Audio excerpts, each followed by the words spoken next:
Hey there, fans of the strange, dark, and mysterious. If you're into stories that make your skin crawl and keep you up at night, then buckle up because this one's a doozy. Before we begin, tell me, where are you listening from and what time is it there? The woman who disappeared near Carver's Gap. Travelers who stopped at the high pullouts near Carver's Gap reported a woman who waved once, then walked into thin spruce. The trail ran along the bald, where wind hit with steady force from the Tennessee side. Lights stayed flat and cold despite late afternoon, and the ridgeline carried radio traffic from both counties. No one noted a plate because the parking area mixed hikers and locals without clear lines. The first call reached dispatch just before sunset, according to logs released later.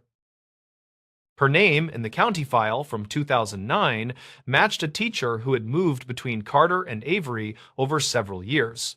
She was 38 and worked part-time as a substitute while picking up seasonal museum hours in Johnson City. Friends said she came for the rhododendron bloom and stayed for the quiet above the state line. She reportedly carried a cheap handheld map and a stainless bottle marked with blue tape. Investigators never confirmed whether she owned a reliable compass, despite several receipts found in storage. The last certain sighting placed her near the wooden post where the Appalachian Trail heads north across the grass. A retired lineman named Carl said she asked about a side path that cut toward Round Bald before the weather turned. He described a calm voice and a careful walker who checked the sky twice and tightened her jacket sleeves. His watch read 4:30 by his account, and his memory stayed fixed on the sound of traffic below.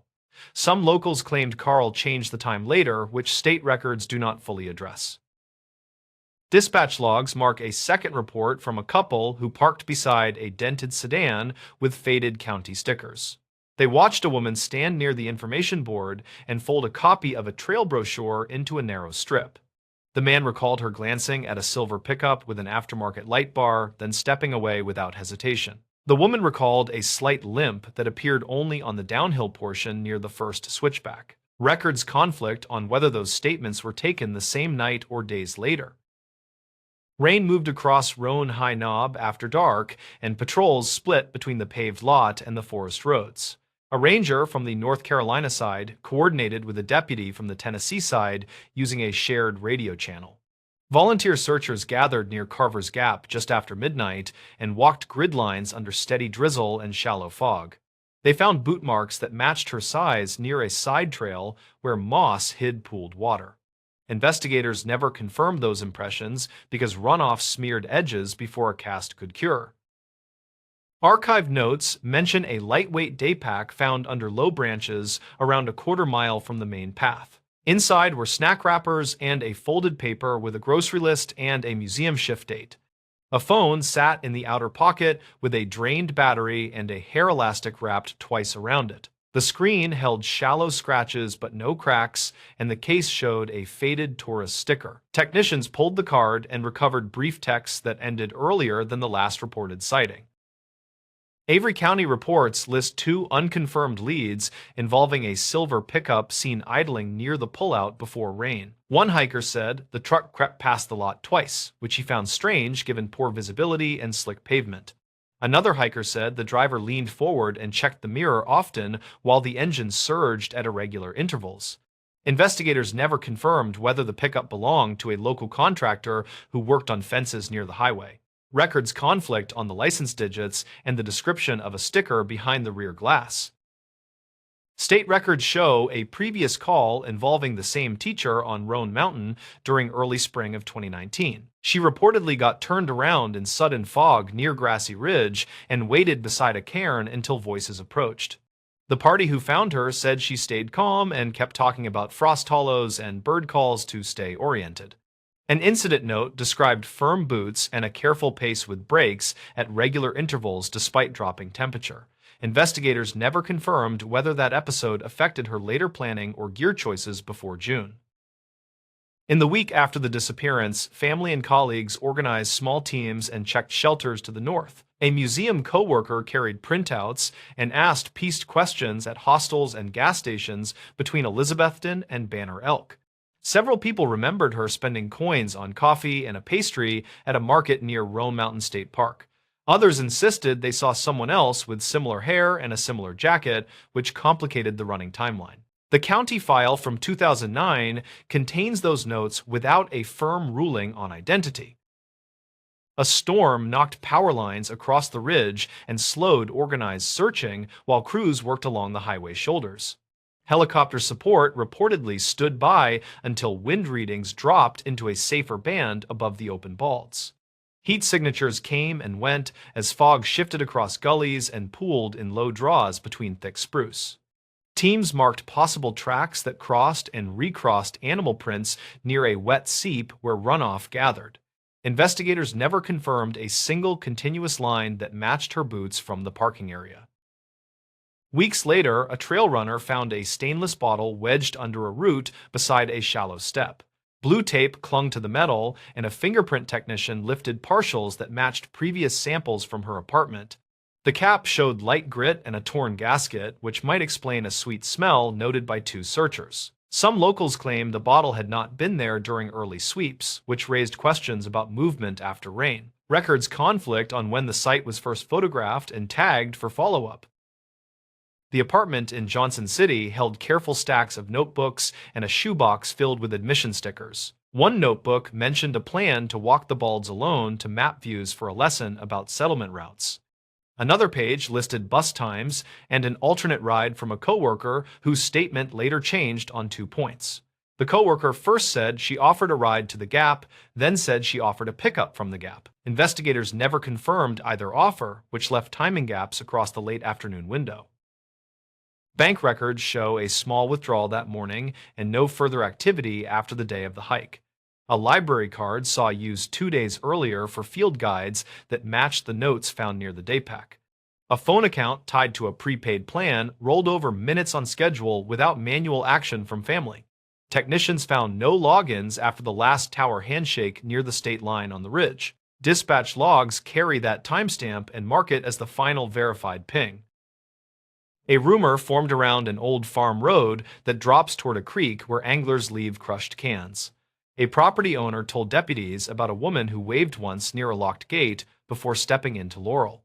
He could not fix the date and changed the season at least twice during follow-up interviews.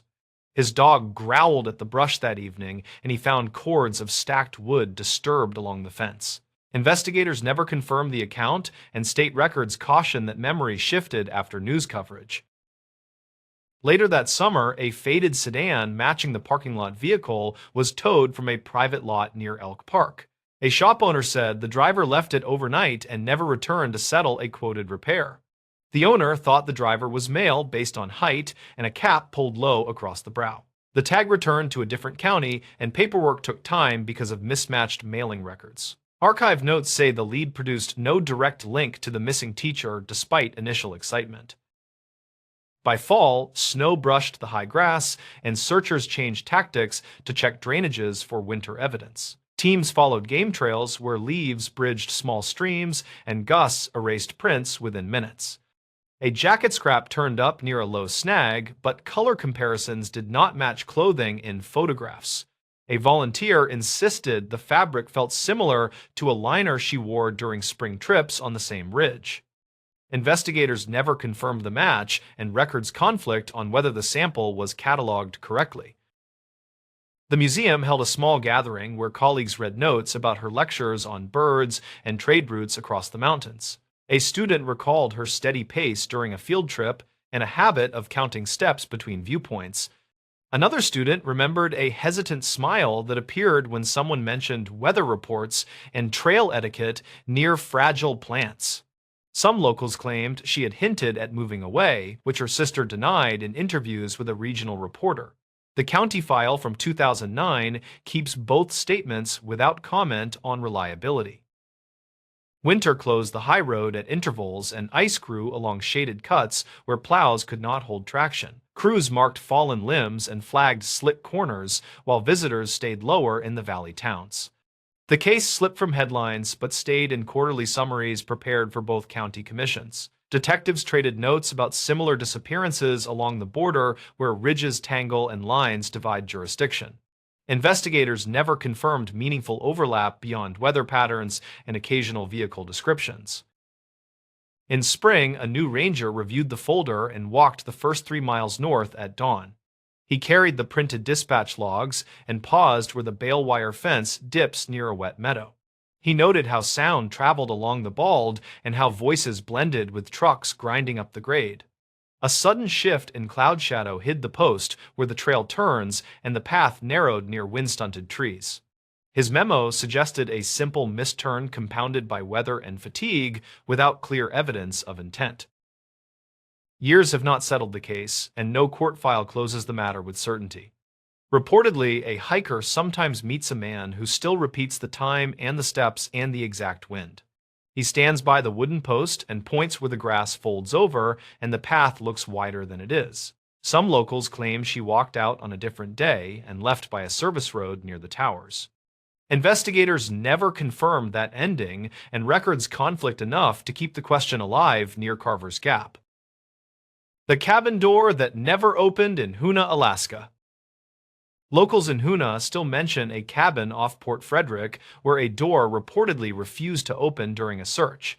The story circulates in marina talk and winter gatherings when icy straight winds push boats against the floats. People repeat details from memory and clipped reports, then pause when the timeline begins to blur. They say nothing supernatural happened, yet the door remains the problem everyone avoids naming. The central figure was 47, a maintenance carpenter named Richard Vale who came to Hoonah for seasonal repairs on public cabins. He carried a tidy set of tools and a habit of writing dates on masking tape inside hinge plates.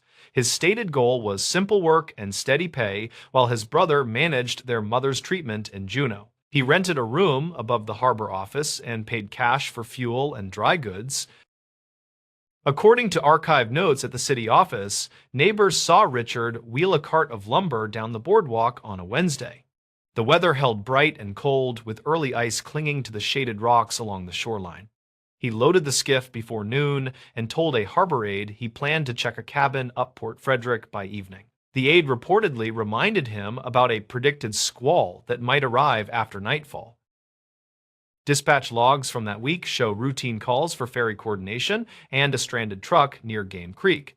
Richard's name appears once with a simple request for weather, then the line ends without a follow-up. State records list his seasonal permit and a recent renewal for small engine fuel storage.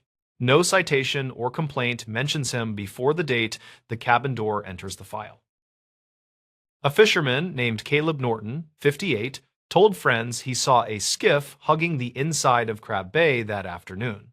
He pointed to a notch where wind lines rarely flatten, suggesting the operator knew how to steal quiet water. The timestamp on his phone camera places him on the float when the skiff left the harbor. Some locals claim the man at the tiller wore a bright cap, though investigators never confirmed the color. The cabin sits back from a narrow cove where spruce hides most of the shoreline from passing eyes. Its porch faces southeast and catches thin light after noon when the tide pulls weed from the rocks. Records conflict on who last signed the logbook before Richard, and the ledger paper shows a rip that obscures a date. A county file from 2009 references a similar repair visit with no noted issues. 2 days later, a guide reported a skiff tied clean at the cabin float with the bowline doubled. The fuel can sat upright and dry, which usually means no scramble during landing. The porch steps showed shallow scuffs that looked like work boots rather than soft camp shoes. A hammer rested near the threshold with tape labels cut into neat strips. When the guide tried the door, he told officers it would not open past an inch at the latch. He felt no chain, but something firm stopped it before the inward swing could clear. The windows were closed and filmed with salt, but showed no obvious shapes inside. Investigators later wrote that pry marks were absent and the hinges looked normal from the porch. A wildlife officer named Hannah Ruiz, 33, reached the site after a short run from Whitestone Harbor. She logged light surf, weak rain, and a steady outflow that pushed the skiff sideways at idle. Her notebook says the latch plate aligned true, and the strike pocket showed no splinters or shims. She wrote that sound carried strangely in the trees and seemed to return from the far bank after each shout.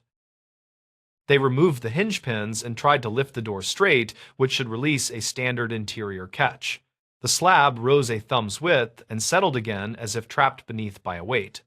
Hannah recorded that the floor gap showed only darkness and left her uncertain if a rug wrapped the threshold. Investigators never confirmed the presence of furnishings beyond a small table noted in older maps.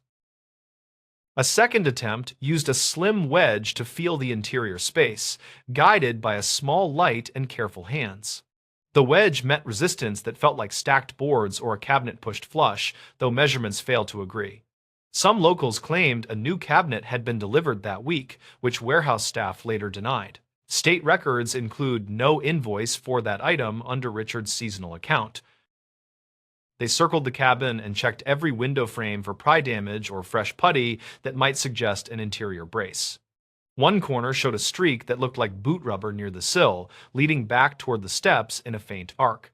The ground held little shape because rain had erased crisp edges across the duff and needles. Archived notes mention a single nail in the dirt as if dropped during fastening work. The skiff carried Richard's tool crate with tape labels on nearly every handle and bit. Inside lay screws, sorted by length, and a folded sheet with hinge spacing drawn in pencil. The sheet uses block letters and short words that match notes found in his bunkroom ledger. The ledger mentions a plan to replace a warped slab if the existing door failed the swing test. Hannah radioed the harbor and asked for permission to breach the wall if a medical check demanded entry. The dispatch reply reportedly advised caution because ownership paperwork listed multiple agencies with overlapping rights. They decided to leave the structure intact until a supervisor could reach the site with written clearance. That delay is the piece that people return to when they discuss what happened next. During the pause, a weather line pushed down Icy Strait and dropped sleet across the cove until evening. The boats sat heavy at their lines and the shoreline disappeared behind a sheet that blurred the trees. A loud crack came from the porch like a board shifting under new pressure inside. Caleb later told friends the sound carried across water in a clean way he did not expect from wet wood. When the team finally entered the cabin, they did not use the door that prompted the call. They took a panel off the rear wall where an old vent had been sealed with light screws.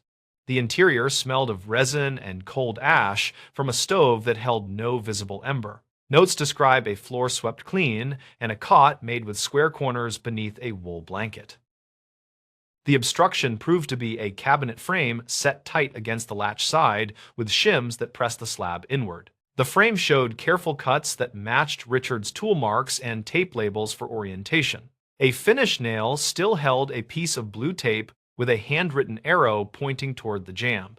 The tape carried a pencil line that read "Test Swing Only," which introduced the hardest question in the report. If Richard built the frame for a test, he needed a partner to release the pressure from the outside when he finished. The notes do not show a second worker on the schedule, and marina staff remember no one riding with him that day. Some locals claimed he trained a part-time helper earlier that month, but investigators never confirmed a name. Records conflict on whether a volunteer crew worked that week on nearby structures. A folded jacket hung behind the stove with a badge from a Juneau supply shop sewn near the cuff. Inside a pocket, they found a receipt for fasteners and a small envelope containing 3 screws shorter than the others. The receipt date reads early in 2019, and the vendor stamp matches Richard's earlier purchases. The envelope shows a faint smear as if handled in the rain before drying on warm metal. They checked the shoreline for signs of a second skiff that could have ferried a helper away after dark. The tide range that week was broad and wiped many edges clean between morning tides. A plank floated against the weeds with a staple at one end and pieces of blue tape stuck to its side. Caleb believed it belonged to the cabinet frame, though the cut length did not match easily.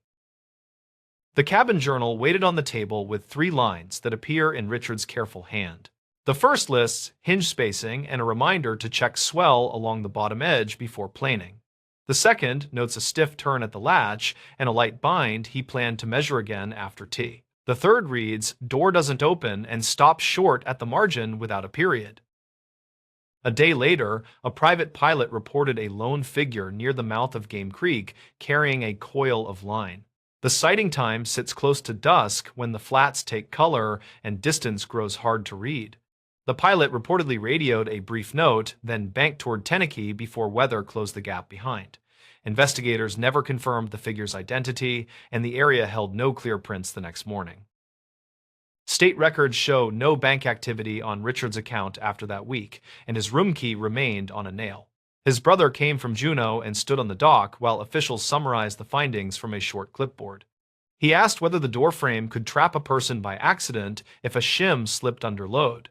The answer in the file reads unlikely, but does not fully exclude a rare bind if weight shifts after pressure. A volunteer searched the shoreline toward Spassky and found a glove caught in alder a short walk from the cove. The glove matched the brand in Richard's crate, but showed different wear along the thumb where tape leaves residue. Some locals claimed the glove looked left-handed and too small for his grip. Investigators never confirmed whether Richard owned a second pair stored in the bunkroom drawer. County file copies include a note from 2009 describing a temporary brace for a door that stuck in spring. The brace used scraps and marked measurements similar to the recent cabinet frame that blocked the latch. The old note says "remove before occupancy" in small letters with a circle drawn around the line. The circle looks faintly like Richard's habit, though the comparison is not considered conclusive. A weather station near the mouth of Port Frederick logged a short spike of gusts on the night of the first delay. The spike coincides with the loud crack reported from the porch during sleet and falling light. Technicians wrote that siding can flex under wind and shift an interior frame, a fraction that changes pressure. That explanation sits in the file beside the question of who would place the frame so precisely. When the cabin reopened months later, the door swung true after planing and a fresh coat across the slab. The cabinet pieces were stacked neatly under the porch with labels still holding to their edges. A ranger added a line to the interior log, asking future workers to avoid test braces near active latches. Visitors still run a palm along the jamb and say the swing feels heavier than it ought to feel. Richard's name remains on a list of unresolved disappearances linked to coastal communities scattered across the archipelago. The list contains notes about boats, short flights, and quiet trails that meet the water before turning inland. Officials keep the file open and accept tips that reference times and places rather than theories. People in Hoonah speak evenly about such things and prefer facts that fit inside a ledger line. Some nights, the harbor grows very still and voices travel from the fuel float to the last finger pier. A deckhand will point toward the dark shape of Port Frederick and mention the door that started with a simple test. The older hands will nod and explain that wood moves when weather presses long across the grain.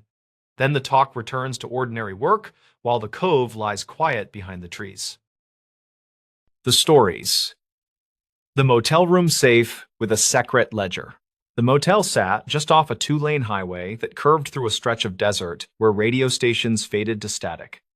The signs still buzzed faintly, a few letters missing so that it read, Asterisk. Elton Moe, L asterisk. For years, the rooms had been rented mostly to truckers, traveling salesmen, and people who didn't want their names on a record. But in the spring of 2011, a part-time maintenance worker named Vince Daly age 42, came across something in room 12 that would change how the place was remembered. Vince wasn't an ambitious man. He fixed air conditioners, mowed the patchy grass, and replaced broken keys. On that particular morning, he was there to remove a faulty safe from under the dresser. It had been locked for years. Ever since the manager before last passed away, the new owner told him to cut it open so the space could finally be rented again. Inside was a single object, a small black ledger, its edges curled and faintly sticky, as if something had spilled on it long ago. The front cover had no name, no label, just a thumbprint stain. Vince assumed it was nothing. Maybe a guest had used it to keep receipts. He tossed it in his tool bag and went on with his work. Later that evening, curiosity got the better of him. He opened the ledger while sitting at the counter of a diner across the road. The first few pages were normal lists of initials, dates, dollar amounts, but halfway through, the tone shifted. Names were written in full, alongside words like balance cleared and returned. Some lines had stars next to them, and others were crossed out entirely. Near the back, he saw a series of entries dated between 1984 and 1987, all under a heading written in shaky block letters, asterisk asterisk collections room 12. Asterisk asterisk. At first, Vince thought it might have been a motel expense log, but a few of the names seemed familiar. One matched a woman whose picture still hung behind the front desk, a former housekeeper who disappeared decades ago. He mentioned it the next day to asterisk asterisk Marlene Greer asterisk asterisk, the daytime manager, who shrugged and said old records were full of ghost entries. Still, something in her expression told him she wasn't entirely surprised. Over the next few days, Vince couldn't let it go. He went to the county library and looked through microfilm archives of local newspapers. In late August of 1986, he found a short article about a missing motel employee named asterisk asterisk Carla Mendez asterisk asterisk. The story said she'd last been seen leaving work after a night shift, carrying the deposit bag for the week's earnings. Police assumed robbery, but no suspect was ever found. That name Carla was written 3 times in the ledger, each next to the same date. Asterisk asterisk August 22, 1986. Asterisk asterisk. One entry read, final balance, then ledger closed. The coincidence was too clean to ignore. Vince took photocopies of the pages and showed them to a retired sheriff's deputy he knew, asterisk asterisk Alton McRae, asterisk asterisk, who had worked the area back then. Alton took one look and went quiet. After a moment, he said the handwriting reminded him of asterisk asterisk Ray Weller, asterisk asterisk, the motel owner in the 80s. Weller had died in 1992 after his car went off a canyon road. No foul play suspected, just bad brakes and too much whiskey. Alton said there were rumors Weller used the motel as a front for short-term loans cash advances to locals who couldn't go through a bank. The ledger might have been his way of keeping track of who owed what. The crossed-out names, he explained, could mean debts paid. Or something worse. Vince started noticing how people reacted when he mentioned the find. Some locals would change the subject. Others told him not to dig. The place had been losing business for years, and nobody wanted reporters sniffing around. But he couldn't shake the thought that someone might still care about what happened to Carla Mendez. He tracked down her sister, asterisk asterisk Isabel asterisk asterisk, who still lived 2 towns over. When he showed her the ledger, she didn't even touch it. She just said, "We already tried for 25 years. Nobody cared then. They won't now." Before leaving, she pointed at one of the other names, asterisk asterisk P. Larkin. Asterisk asterisk. He was a regular there, she said. Used to drink with the owner. Ask the bartender from that time if he's still alive. Vince found asterisk asterisk Pete Larkin asterisk asterisk listed in a 2020 phone directory. He was living in a nursing facility about 30 miles away. When Vince called, the man's memory was fading, but one thing stuck. There was cash, Larkin said. Every weekend. People paid what they owed. Weller called it the 12 Club. Said if you didn't pay up, you checked out for good. It sounded like drunken talk, but when Vince returned to the ledger, he realized that almost all entries labeled cleared were tied to weekends. One page listed the amount 500 next to C. Mendez, and a note, asterisk asterisk, handled in 12. Asterisk asterisk. At this point, the facts that remained were simple. Carla disappeared on August 22, 1986. Weller's ledger mentioned her by name that same day. Weller died 6 years later in what might have been an accident, and now, decades later, his motel still stood, barely operating, with a safe no one had opened until Vince cut it loose. He reported everything to the local sheriff's office. They took the ledger as evidence, but nothing came of it for months. Then, in early October of 2012, a construction crew working on a new drainage ditch behind the property uncovered partial human remains. Dental records confirmed they belonged to Carla Mendez. The investigation was reopened. Forensic teams matched residue from the ledger's pages to soil found at the burial site. Both contained the same rare industrial solvent used in the motel's janitorial supplies during the 80s. It wasn't enough to convict anyone, but it closed a circle. The 12 Club wasn't a rumor. It was bookkeeping for threats carried out. By the time the motel finally shut down, Vince had long quit. He moved north, took a job maintaining cabins at a lakeside resort, and stopped talking about what he'd found. Reporters wrote short pieces calling it the Ledger case, and then it faded again into local legend. Years later, when the building was demolished, one last item turned up in the rubble, a second, safe, smaller, newer, but sealed tight. Inside, they found only a key-tagged *** room 12. Copy. ***, nothing else, no pages, no ledgers, just that key. Placed deliberately. People who'd worked there guessed Vince had planted it, a quiet nod to what he'd uncovered, but those who knew him said he wouldn't have done that. He hated attention. Maybe it was Weller's doing, a strange joke meant to outlast him. Either way, the motel sign was gone, the ground was leveled, and the highway kept humming like nothing had ever happened. Still, sometimes at night, when the wind passes through the empty lot, locals say you can hear the faint rattle of a loose metal door like an old safe settling back into silence. Whether that's true or not hardly matters. What stayed was the story, and the proof that even the most ordinary places can keep ledgers of their own, the stories. Paramedic who kept one final snapshot, the story began with a photo that shouldn't have existed. A single Polaroid, slightly overexposed, showing the inside of an ambulance during a call that supposedly never happened. It was discovered years later, tucked between the pages of an old medical manual in a small-town fire station's archive. The man behind that photo was Martin Kessler, a 42-year-old paramedic who'd spent nearly 2 decades working in a quiet coastal county. He was the kind of person people trusted instantly, steady hands, calm voice, always first on scene and last to leave. Colleagues said he never forgot a face, even from calls years earlier. That photographic memory made the irony of what happened next impossible to ignore. In late March of 2012, Martin and his partner, Dana Ruiz, responded to a dispatch from a stretch of highway north of town. A rollover accident, single vehicle, one driver, reportedly conscious but trapped. The log shows they arrived at 2:17 a.m. Weather clear, visibility decent. Everything about the report was ordinary. Until it wasn't. When firefighters reached the car, there was no one inside.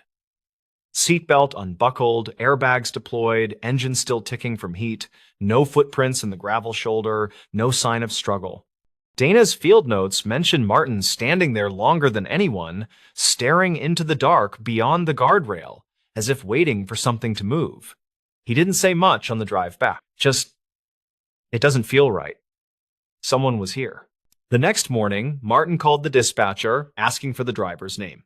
There wasn't one. The system had registered the call as civilian report unknown source. No, 911 record existed, only a radio relay from a patrol unit that later denied making it. That was when Martin started keeping a notebook part medical log, part journal. He filled it with incident details that didn't make sense, addresses that didn't appear on maps, names that changed between shift reports, an emergency call from a decommissioned nursing home that had burned down 5 years earlier.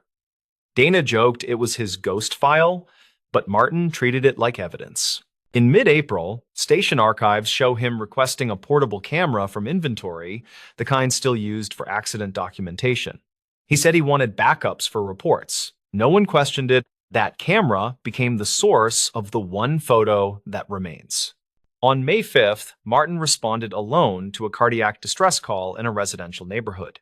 The official dispatch recorded a woman named Eleanor Marsh, age 71. When Dana arrived 15 minutes later, the house was empty. No patient, no signs of struggle, only Martin sitting on the front steps, shaking. He told her he'd just finished chest compressions, but there was no body. That evening, he turned in a sealed envelope to the station chief. Inside, a single Polaroid showing an elderly woman on a stretcher inside the ambulance. Her face pale but peaceful, IV line in her arm, heart monitor reading a steady rhythm. The timestamp on the photo matched the call, yet no hospital in the region logged a patient by that name. and the ambulance's GPS data placed it in the station lot at the time. For weeks, the department treated it as a data glitch, a wrong timestamp, maybe a mistaken upload. Martin, however, stopped taking calls entirely. He used his accumulated leave and disappeared from the rotation. Dana later said he'd started visiting the county records office, spending hours looking through missing persons reports from the 1990s onward. According to the clerk's statement, he requested files on one case repeatedly, a local woman, 71 years old, who'd vanished from her home in May of 1996. Her name, Eleanor Marsh. She'd been last seen the same week a younger Martin had begun his EMT training in that same county. What tied them together came from an old photograph Martin found in the file. It showed a group of EMT trainees standing beside a vintage ambulance. On the far left, a younger Martin smiling awkwardly. On the far right, a woman in a white nurse's uniform, Eleanor, back when she'd volunteered with the training program. Her sudden disappearance had never been solved. The case quietly closed after 3 years. The evidence stacking grew stranger. In late May, an internal audit found Martin had accessed archived radio frequencies from the old dispatch system equipment retired in 1999. He'd been trying to trace the source of that first mysterious accident call. Logs showed someone or something still transmitting on that outdated frequency once every few nights, always repeating the same brief phrase, "medic en route." By early June, Martin returned to work briefly, though he looked exhausted, his once steady hands trembling. He told Dana he thought the woman from the Polaroid had been trying to reach him for years, that all the phantom calls were echoes of old emergencies, looping through time until someone finally answered. She begged him to take time off again, but he refused. "If I stop listening," he said, "they'll stop trying to come home." The last confirmed sighting of Martin Kessler was on June 15th of that year. Surveillance footage from a rural gas station shows him fueling the ambulance alone, headlights off, before driving north toward the old highway. The timestamp reads 2:17 a.m., the exact minute of the original rollover call. 3 days later, the ambulance was found parked beside a defunct rest stop, keys still in the ignition. The driver's side door was open, the radio turned to static. In the back compartment, responders discovered a single Polaroid camera lying on the gurney. It contained one undeveloped sheet of film. That image was later processed by the state lab. It showed the inside of the ambulance, empty except for a stretcher, with 2 folded paramedic jackets placed neatly side by side. The back doors stood open, facing a foggy stretch of road. The official report labeled Martin Kessler missing, presumed deceased. No further transmissions were logged from the old frequency. The firehouse quietly retired his call sign, and the Polaroid was sealed in evidence storage, tagged simply, "Recovered from Unit 7, June 15, 2012. Years later, when new recruits asked about him, veterans would point to the framed photo on the wall, the one of Martin and Dana receiving their service award in 2010. Behind the glass, barely visible under the reflection of overhead lights, there's a faint double exposure. The outline of an ambulance interior, doors open, a stretcher waiting. At this point, the facts that remained were simple. The snapshot was real, the patient never existed, and somewhere along that forgotten highway, a paramedic might have finally answered a call meant only for him. The stories. This dispatcher flagged a warning nobody else heard. In the summer of 2015, a small county dispatch center in the Midwest logged what should have been another quiet night routine calls, minor accidents, nothing serious. But at 2:36 a.m., dispatcher Lorna Keats flagged a single line in the call log with a red warning tag. The rest of the shift didn't notice.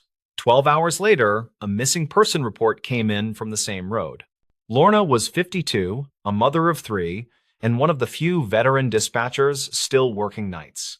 She'd spent more than 20 years listening to the county breathe through static.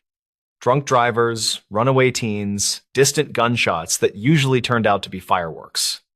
That night, she was scheduled to train a new hire, Evan Rhodes, a quiet 20-something fresh out of community college. He remembered her as calm, methodical someone who double-checked even the quiet calls. The call in question lasted just 19 seconds. It came from an unregistered prepaid cell phone traced to the stretch of County Route 47 between mile markers 19 and 20. The caller didn't say much, just a breathy male voice repeating, "He's still here," before the line cut. Background noise? Steady hum, maybe an engine, maybe wind? Lorna replayed the audio 3 times, then filed it under possible domestic disturbance. But something made her stop the recording and reopen it. According to her later statement, she heard a faint ticking sound under the voice mechanical, uneven. Like a turn signal that never clicked off, she said. At 2:38, she added a note, "Warning possible vehicle hazard, County 47. No one responded. The patrol car assigned to that region had already been rerouted to a stranded motorist 15 miles away. The shift ended at 6, and by the next day, the flag was buried beneath dozens of other overnight notes. 2 days later, a farmer found a truck half submerged in a drainage ditch along the same stretch of road.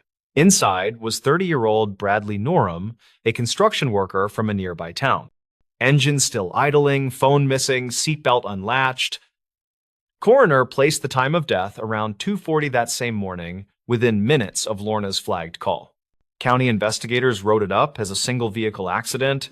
They said Bradley likely swerved to avoid a deer, hit the embankment, and drowned before he could escape. Lorna, however, couldn't let it go. She'd handled too many wrecks to ignore the timing.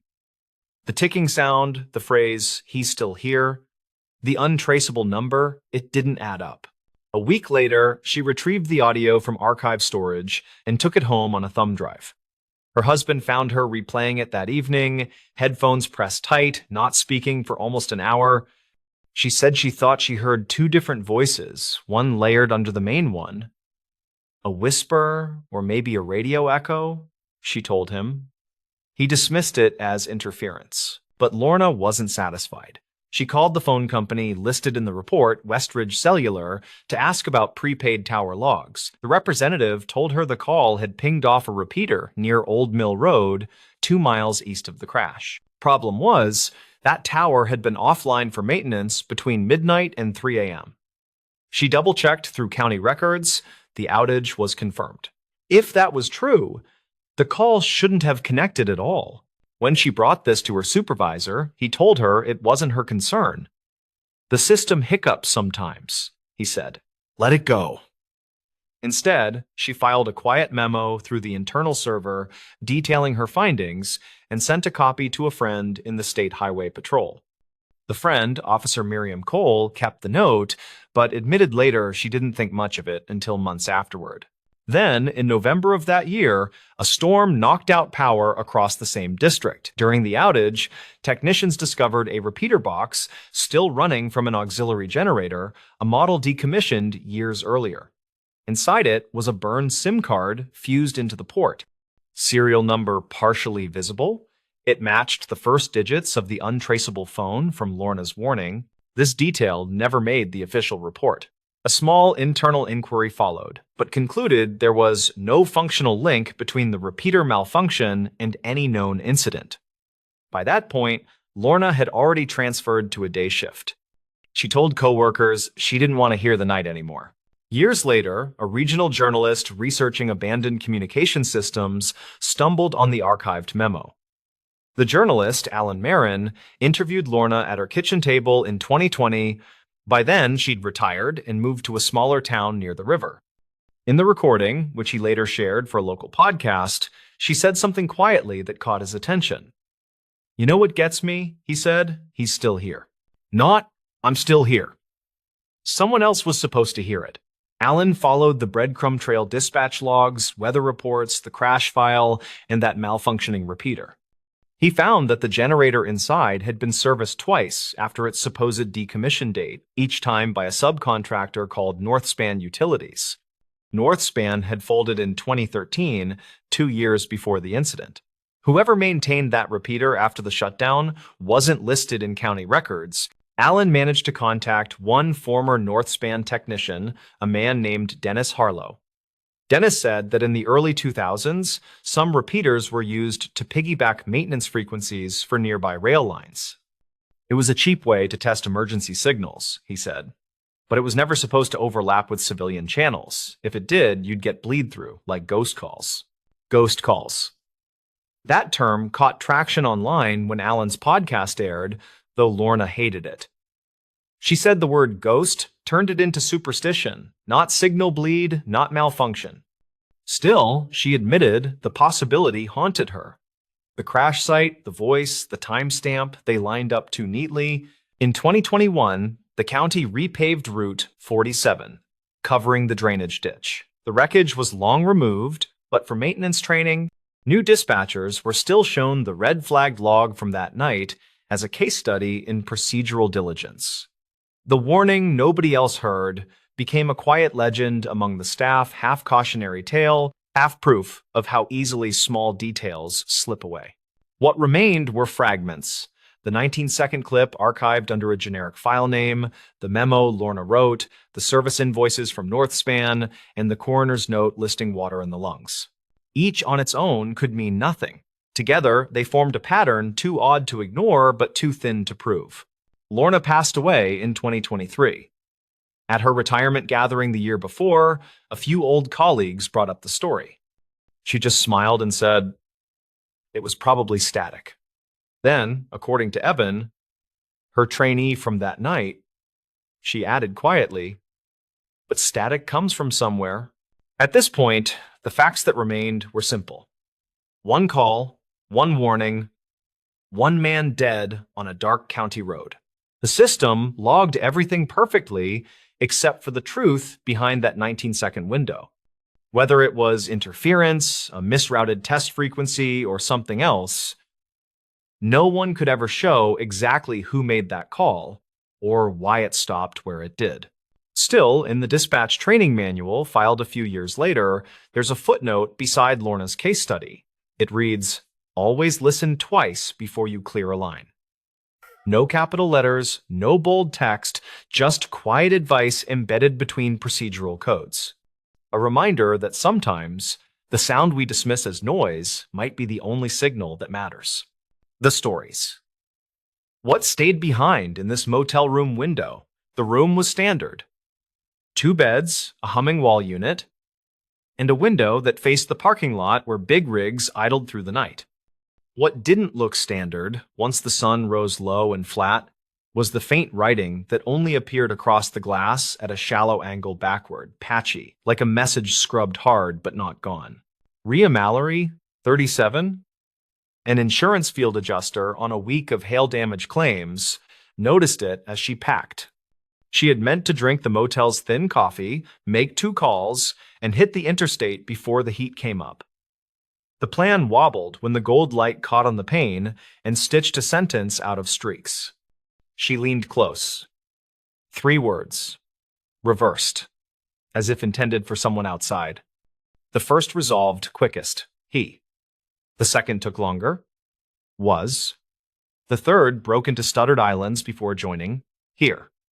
Rhea didn't trust hunches for work, but she did trust her eyes. The glass held something that wanted to stay. She touched the pane with her knuckle, careful not to smear. The letters were not marker or paint.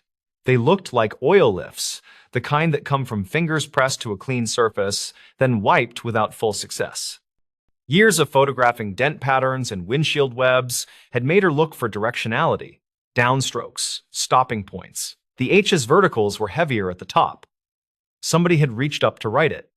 The height matched a kid, maybe a small teenager, maybe someone standing on a heel. The backward presentation meant whoever wrote it had been inside the room, not out in the lot. Rhea stepped back, then forward again, catching the angle to reread. He was here. It wasn't much by itself. Still, it clicked against something she half remembered. A flyer she'd seen in a gas station along this same highway, western Nevada. A wide run of sage and salt flat about a kid who had vanished years ago, last seen near an old roadside motel. The details on the flyer had been faded and generalized, and she hated the feeling of turning strangers into puzzles. But the message on the glass wouldn't let go. She snapped a photo, then another with the curtain pulled halfway to throw side shadow. Insurance habit. She set her phone on the sill and made a line in her notebook, Room 23, North Building, roadside motel off the state route near the truck stop, morning light from the east. She added the date in her own style, early September of 2011, because she'd learned that memory softens the edges of time.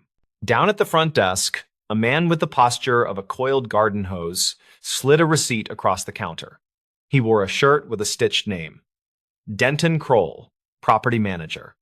He had the long stare of someone who had solved the same small problems for too many seasons. Rhea mentioned the window, casual like it was a maintenance note.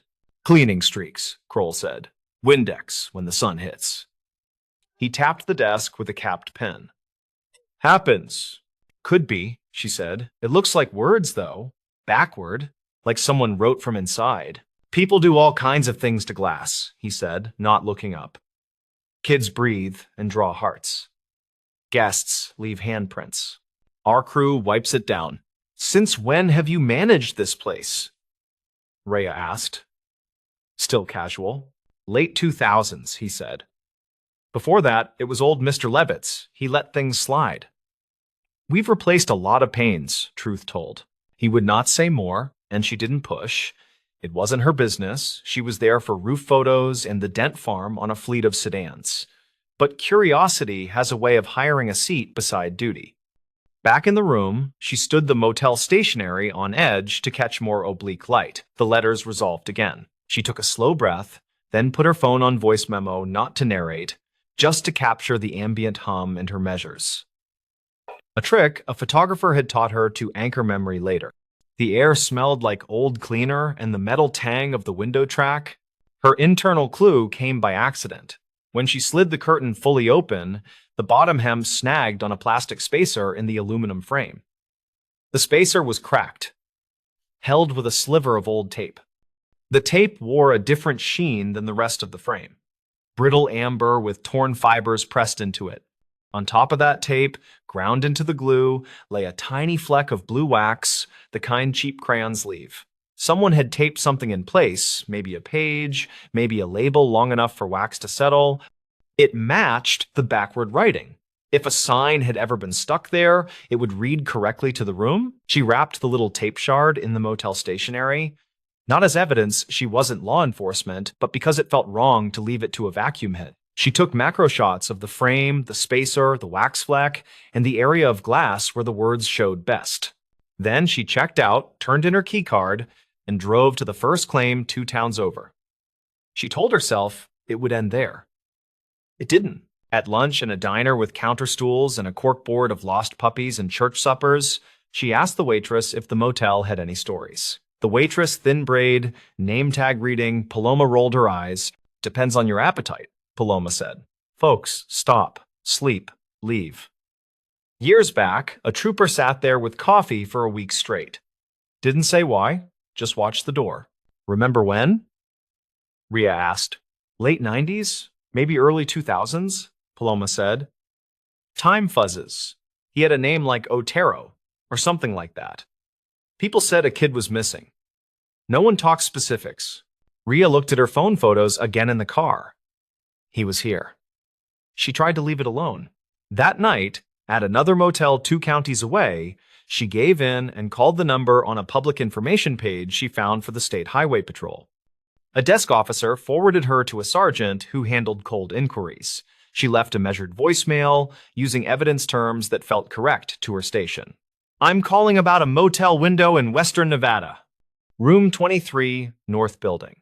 There's old oil-lifted writing that reads, he was here when viewed at an oblique angle. There's also tape residue with blue crayon wax embedded in a spacer on the frame.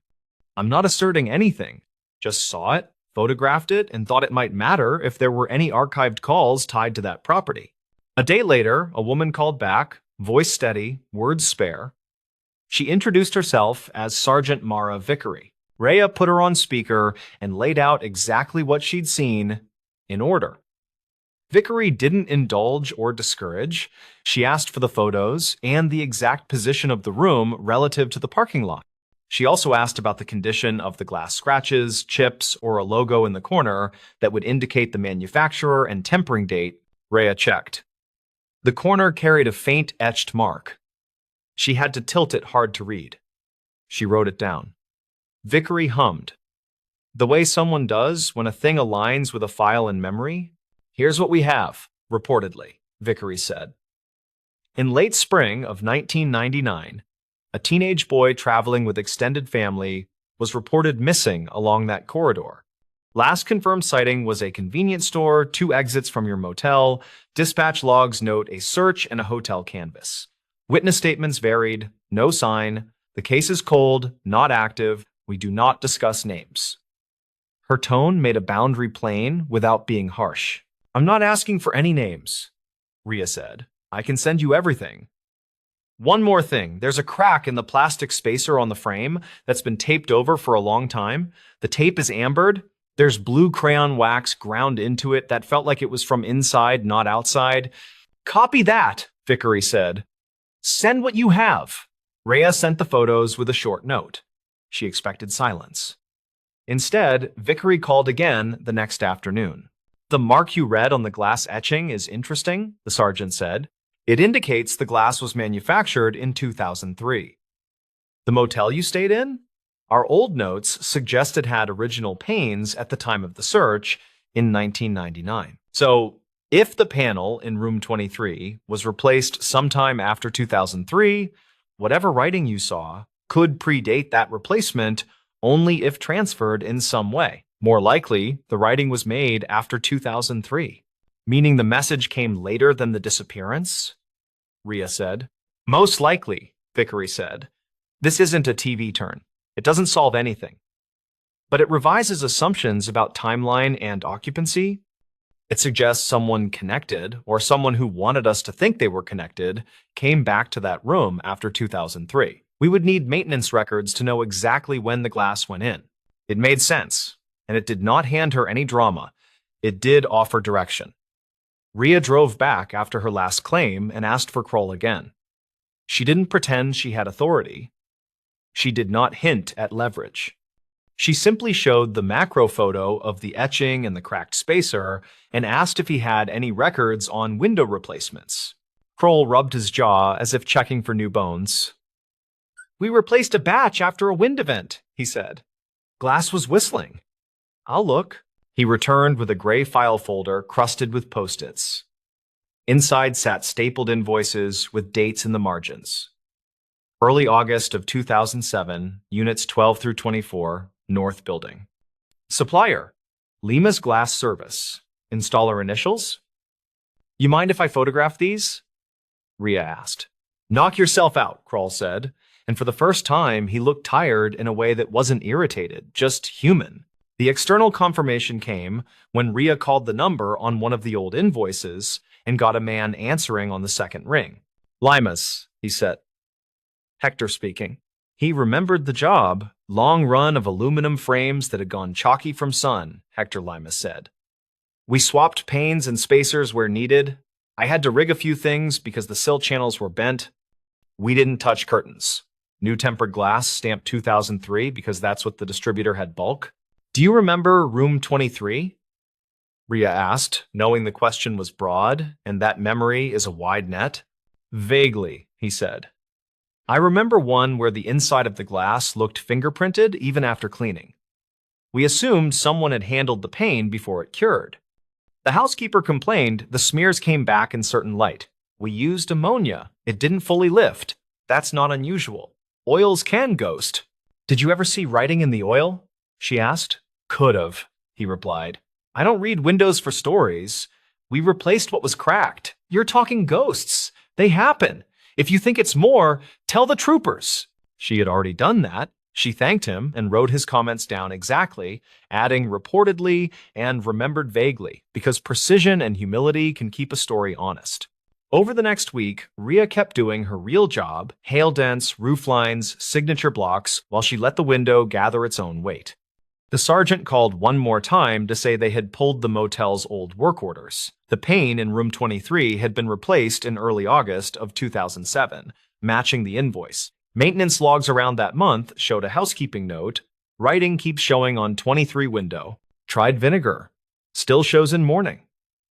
That note was funneled through a retired dispatcher named Sella Winters, who had saved a cardboard banker's box of old shift printouts the way certain people keep the world from slipping because they know it tries.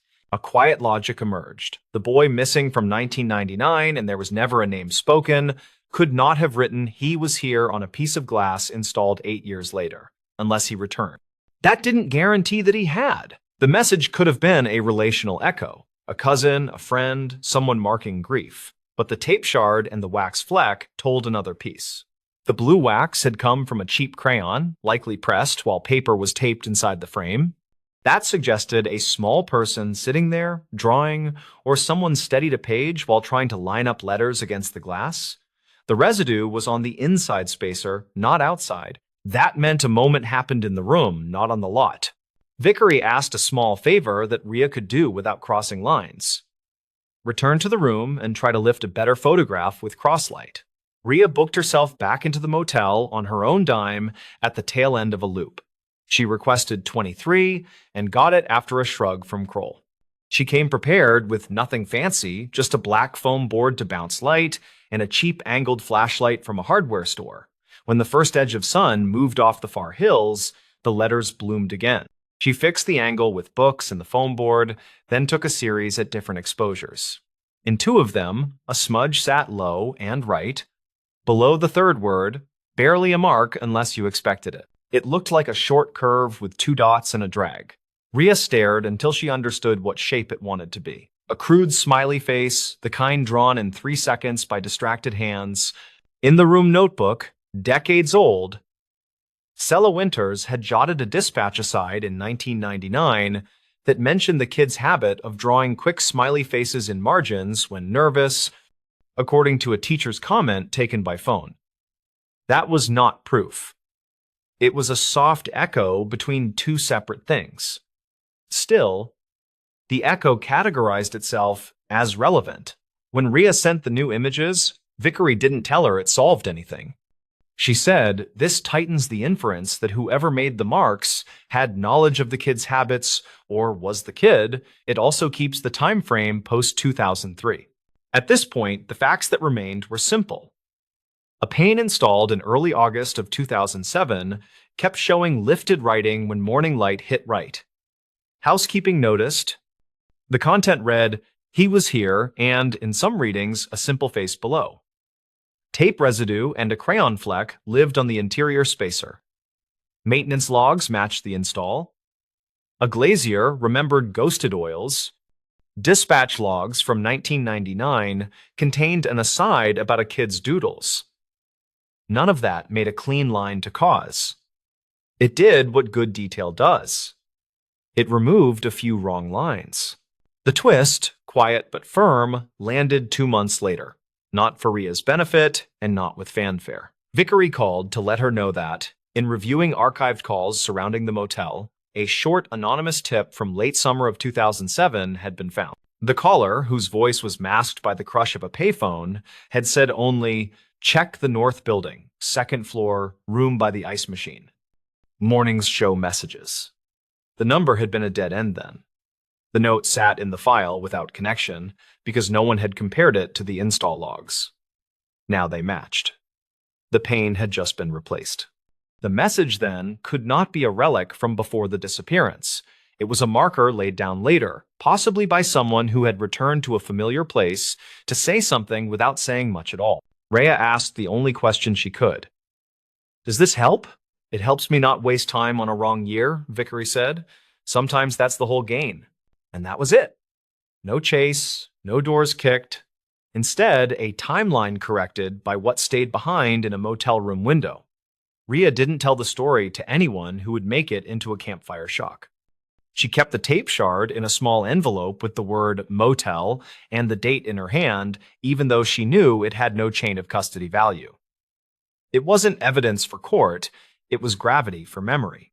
On her last pass through that stretch of highway before winter, she pulled into the truck stop at dusk and watched the north building of the motel throw its square lights into the lot.